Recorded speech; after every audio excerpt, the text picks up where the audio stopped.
Hello students, I hope you all are well. So in the previous lecture we have covered the architecture of SoC designs, in which we learn about some of the basic fundamentals about UART, what are the block diagrams associated with that, and what are the key features which we have to keep in mind while understanding the SoC environment. So the today's topic is the architecture. We'll be discussing about what is SoC architecture and what are the buses and devices and structure over there, which we can just over which we can rule it out. And there is one initiator and there is a basic bus which is used as a bridging between two different components, and which is using AXI ARM bus, and it also supports some of the key features. So let us now discuss this right now. So I'll make you understand what is SoC design.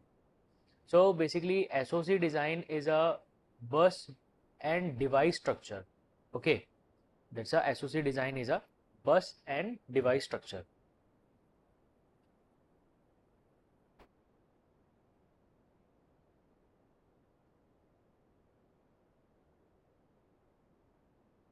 So it means it refers to the organization and communication framework within a chip, or we can say integrated circuits, that is IC.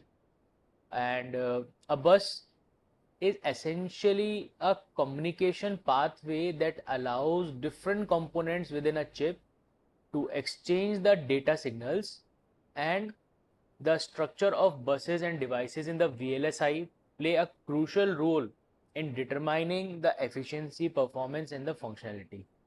So basically, SoC structure is like I told you, we have this one block over here, okay, and we are having some different blocks which are having some different functionality, and if they wanted to communicate with each other, so they require some communication type of a protocol. Okay, so that communication can be in bidirectional or like saying a unidirectional also. So this is a basic example of block 1, 2, 3, 4, 5 and 6, which is actually using the SoC architecture within this whole circuit, which are used for communication within IC, or we can say within a chip. So let us just move with the basic one. Okay, the first one is basic bus, or we can say one initiator.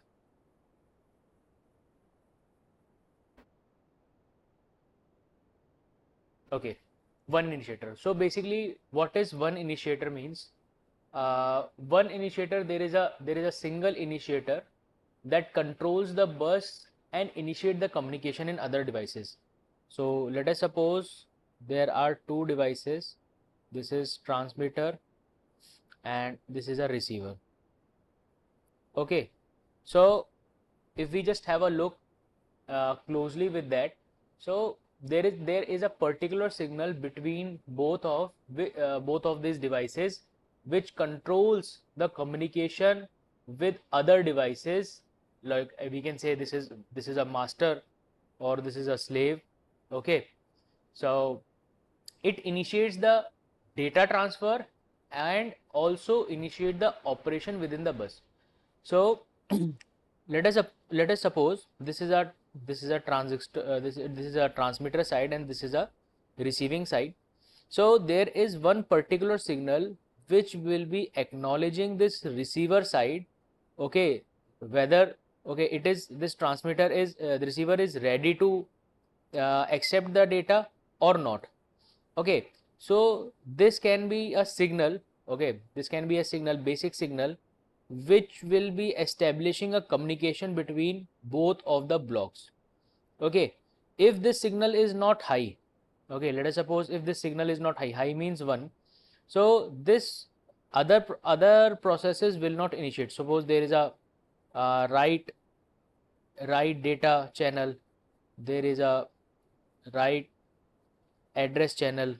Okay, so if this block, or I can say this signal, is not fulfilling the request, so whatever the processes are taking place within the transmitter, it will not going to take place. So basically this is only, I'm talking about only the one initiator. This is a one initiator. The structure is commonly used in simple system where a single master device communicate with one or more slaves. Okay, so you can say single master communication. Okay, so we are using this in UART. Okay, we are also using in some higher IP. Okay, that is Wishbone also, I2C also. I hope you all have all might be aware of one of the IPs. What are these? So this is all about the one initiator. So just I'll just write it down for you all. What is the exact definition? What it can be?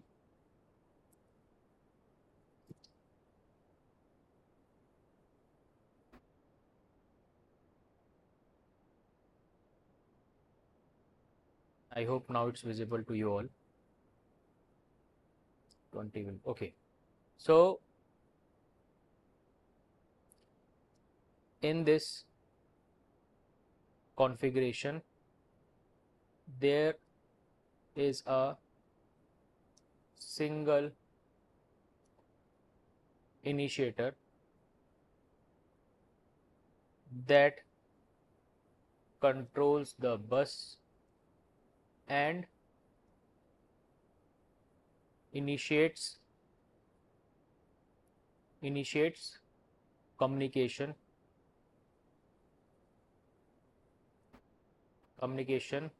with other devices.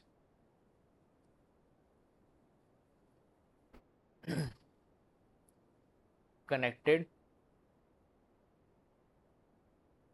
to the bus. So this can be the one point. Okay, so what are the steps involved? The initiator will going to generate some control signals that is going to request the data. So initiator typically generates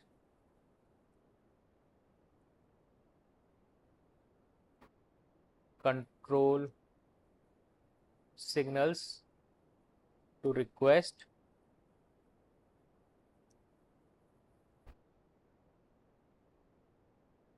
data transfer and data transfer on the bus. Okay, so other devices on the bus responder used to take this request. Other devices means this is the receiving side. Okay, so it will going to respond accordingly. Okay, so this structure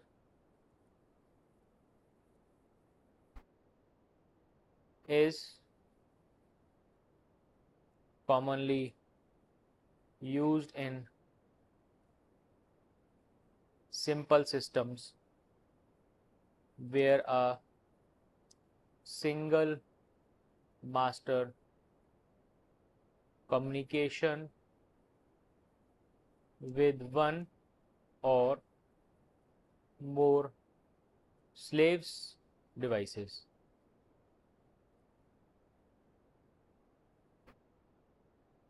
So I hope this concept is clear to you all. What is the basic architecture which is involved in the transition? So there is a transmitter side. Okay, so this is a only one, we are talking about only one signal over here.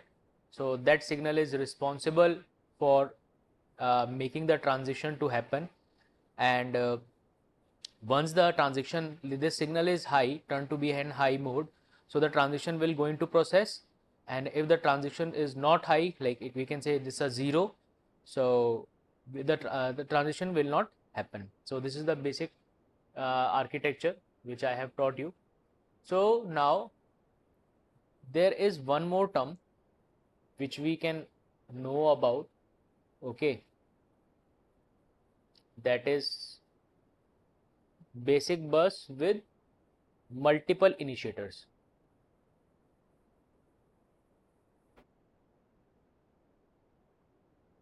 Multiple initiators. Okay, so what is the basic structure for this multiple initiator? What we can write this? Okay, like it is not like the previous one which I was having. Okay, unlike the previous structure, here are multiple initiators which can access and control the bus. Bus means I'm indicating to these all protocols. Okay, UART, Wishbone, I2C, and there is one more, that is you will be studying about AMBA. Okay, we'll be studying about AMBA AXI. Okay, so this is the basic mechanism. So okay, so this is the bus, AXI bus, which we'll be covering in this video lecture only. So we have discussed about the one initiator. Now we are discussing to the multiple initiator. So what is multiple initiator? So it is typically a initiator which is having multiple initiators or multiple masters, we can say, that is having access control to the bus. So let us just assume an example. There is one slave. Okay, there is a one slave over here, and we are having multiple masters. Okay, I may clear you this term. What is master? What is slave? Master is basically the transaction side. For simple, I am just explaining this. And slave is like the receiving side. We are having this one receiving end and multiple transaction. So technically, if we just logically think about it, so it's quite hard for a slave to identify and to track multiple structures. Okay, multiple master structures to have transactions. So in order to achieve that, we are having some basic configuration, like we will be having some of the signals which are dependent on the slave, whether dependent on the slave, um, that whose request he has to take, like if this is master 1, this is master 2, this is master C. So it's dependent on the slave. If the transaction m1 is driving transaction with slave, so if in case m2 is trying to access or m3 is trying to give an access to the slave, so they will not be allowed at that moment. So basically this is one-on-one transfer which I'm talking about. So what is multiple initiator? Multiple initiator, each initiator basically has the capability to initiate communication and perform operations on the bus independently. So they can work independently, right? Okay. However, like usually the arbitration of mechanism which take place to resolve the conflicts when multiple initiator attempts to access the bus simultaneously.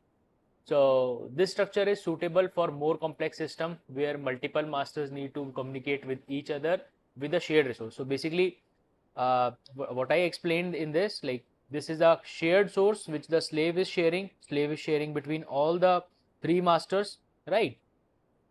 So these three masters are sharing this common slave, and technically they're actually working independently. But if they want to try to give an access to this slave, actually this is a common slave between all of them, so only one by one transaction will be allowed during this initiator. There can be multiple instruction, it will going to process that, but it will going to process it one by one.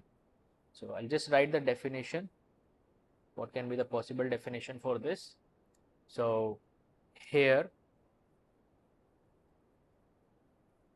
multiple initiators can access and control the bus. Okay, each initiator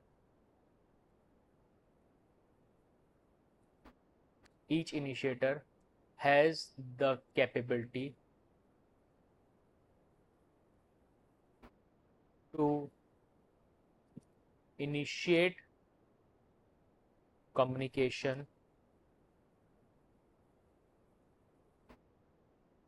and perform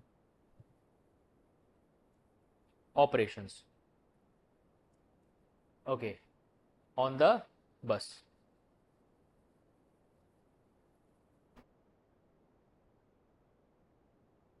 On the bus independently.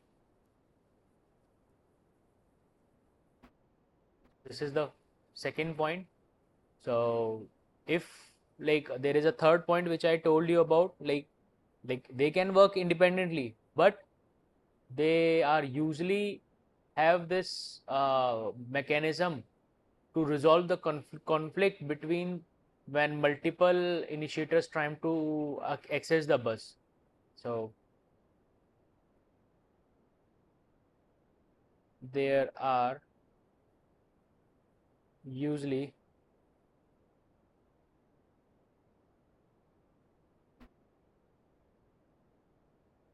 arbitration mechanism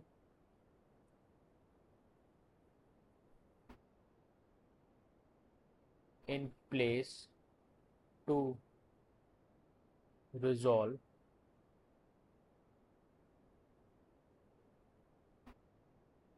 conflicts when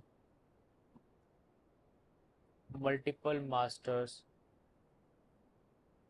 initiators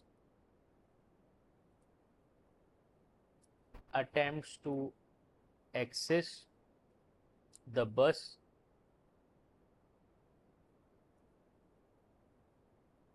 simultaneously. So this structure is suited for more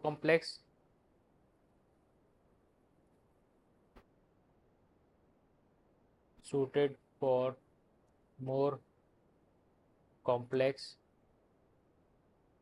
devices which uses some multiple master transaction. So this there is one more word which I have used over here, that is like arbitration mechanism. So I'll explain this, what is arbitration mechanism.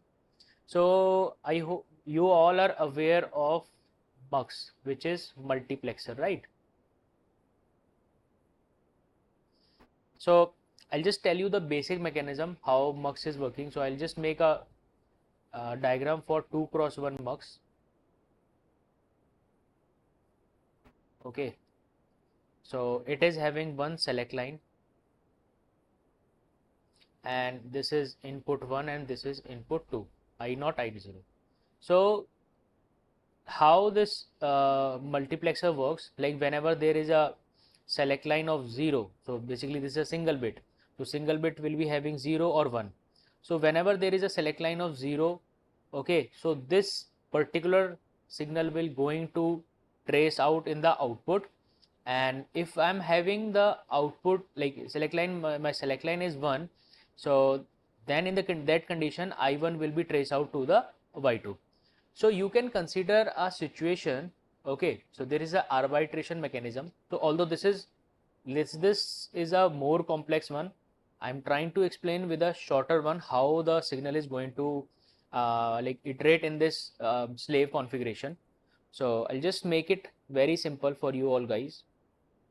So this is a slave, okay, and we are having this arbitration mechanism. Let us suppose we are having two masters, okay, and this is the input signal, this is the master 1 and this is the master 2, okay.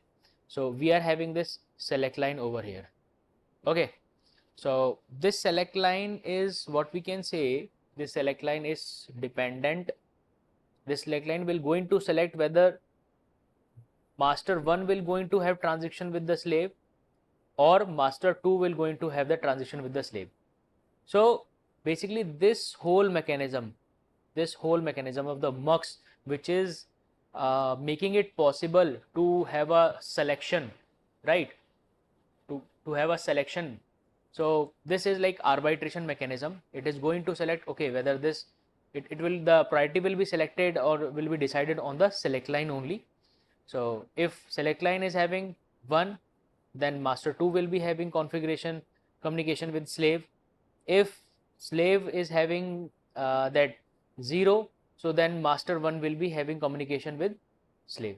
So I hope this point is clear. What is arbitration mechanism to you all? So you can just observe this. I'm zooming it out for you.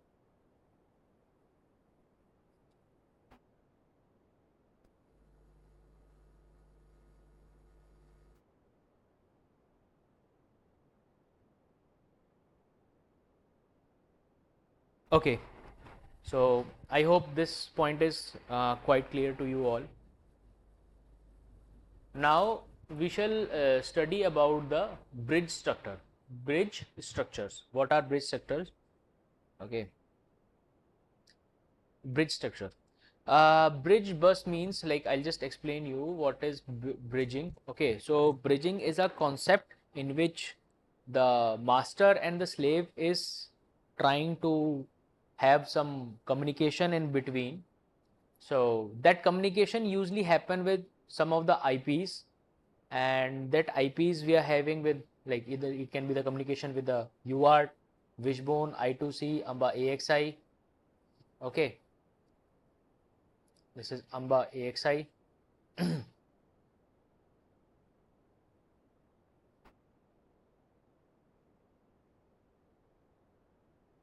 Okay,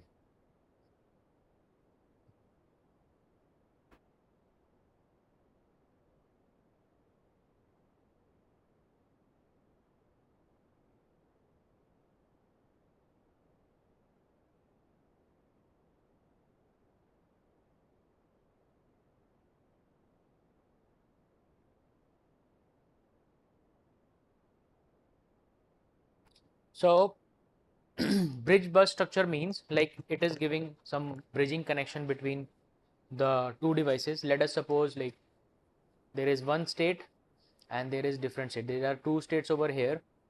Okay, so in order to, like, there some people are staying in state A, and the people, those who are staying in state A, they are having some friends in state B.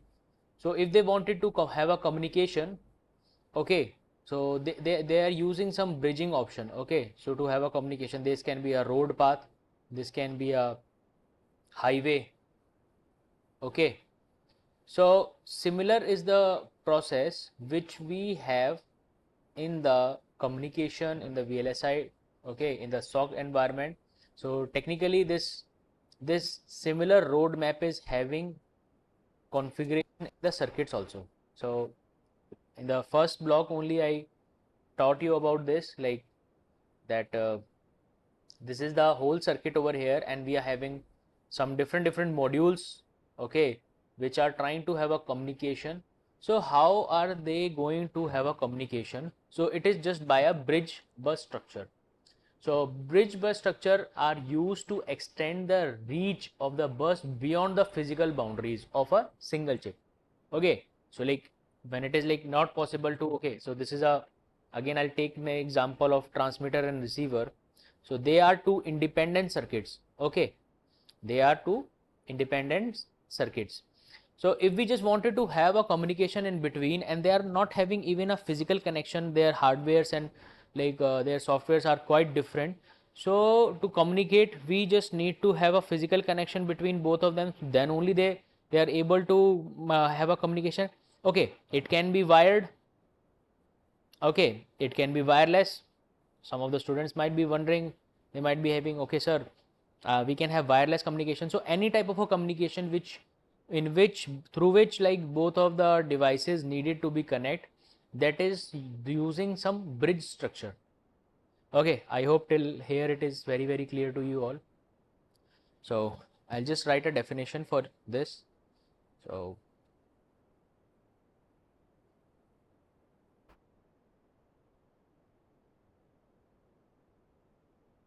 okay, so bridge bus structure are used to extend the reach of a bus beyond the physical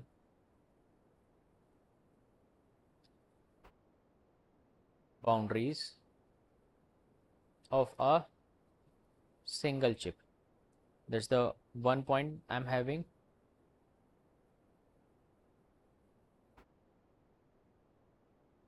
Okay. Then I'm having that they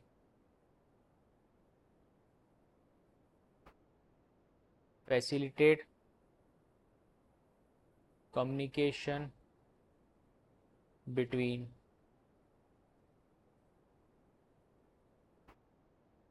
components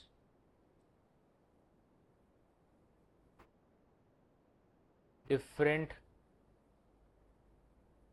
chips or modules, we can say, within a system. Okay, I'll just zoom it for you all. So I hope this is visible now. So they facilitate communication between the components on a different chip and chips or modules within a system. So like here from here we are just I'm just trying to explain that this is a transmitter side, this is a receiving side. So it is providing a facility for communication within a systems. Okay. So next point which I can say, like bridge acts an intermediate intermediate between the buses and the different sections. Bridges acts as intermediate. So what is the basic meaning of intermediate? Oh, like basic meaning of bridge. So it's a communication, right?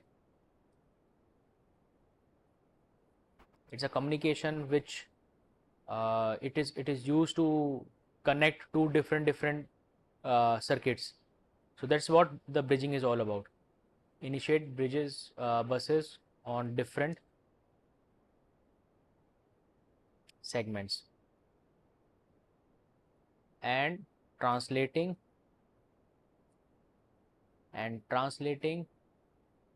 signals and managing the data transfer between them. Okay, so there is one more simple example for this.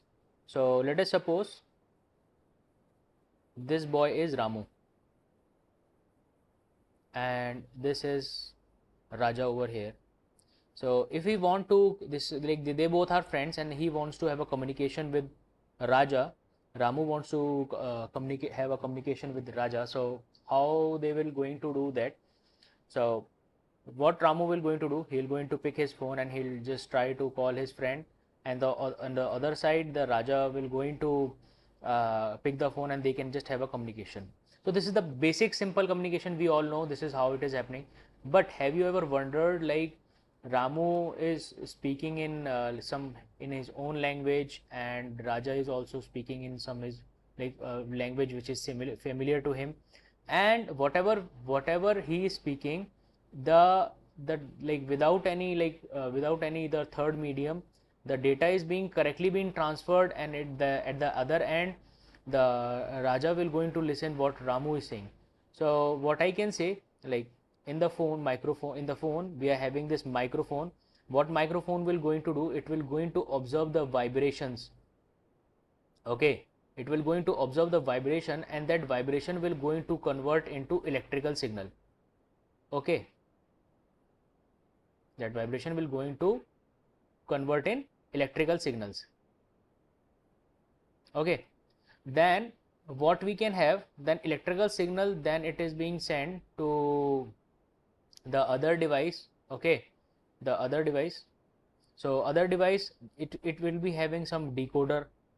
Okay, so it will going to decode that electrical signal into the some into the like what we can say sound waves. Okay, so basically that Raja is hearing to voice of Ramu. So here what is happening, here we are having encoder and here we are having decoder, which is going to have a logical build between the both of this. So how the process is going to happen? So I hope this point is clear. Like this particular point, this electrical signal point is acting as a bridging between both of them, because like there is no sound wave traveling between these two peoples, only electrical waves are traveling. So that is the bridge. Okay, that bridge acts as an intermediate on the buses. This is the one bus. Okay, this is the second bus which we are having, and it is translating the signals and managing the data transfer between them.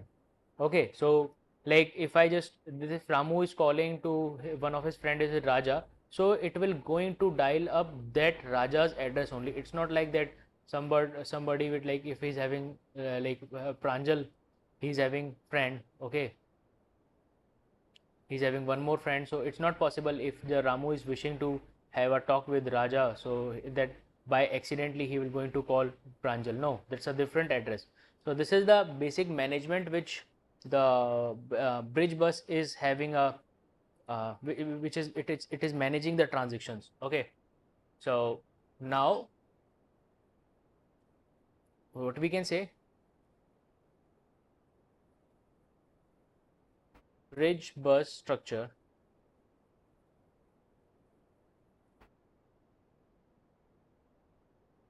are essentials are essential for building larger and more scalable systems by connecting multiple VLSI chips or modules so together. Okay,